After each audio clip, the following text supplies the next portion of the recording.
This Lent, rather than fasting, I am feasting on poetry and art. Every day I'm going to be reading and reflecting on a poem from a collection drawn together by Richard Harris, former Bishop of Oxford.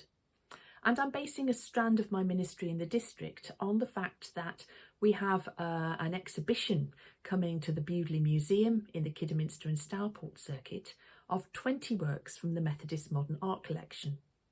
And so I'm involved in leading 5 mini retreats around the district where people will be encouraged to make their own reflections on 6 of those 20 works. And I'm also working on preparing a poem to go with each of those 6 paintings. And there'll be a poem a week available every Wednesday. The poems I'm writing are in the form of sonnets, which means that they have a particular structure.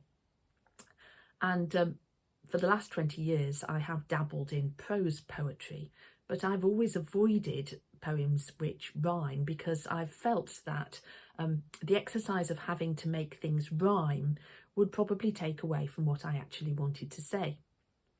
But my mind was changed last autumn when, along with other Methodists, I attended a week which was partly led by Malcolm Guite, a contemporary priest poet who writes the most wonderful sonnets. And through Malcolm, I discovered that having to work within a sonnet form, and so having to have a certain number of syllables per line and a certain number of lines per poem, and then conform to a rhyming scheme, meant that I had to become much clearer in my mind about what it is that I want the sonnet to say.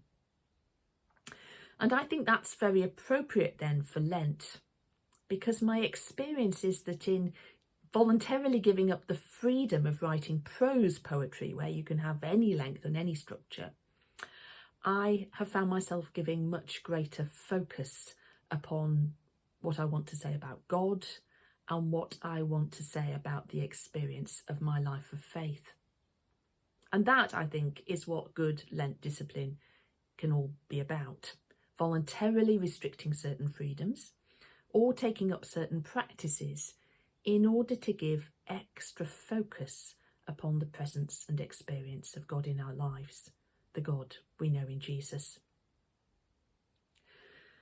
Lent has begun this year against the most terrible background with the Russian war in Ukraine, and none of us knows how that story will have unfolded by the time we celebrate Easter.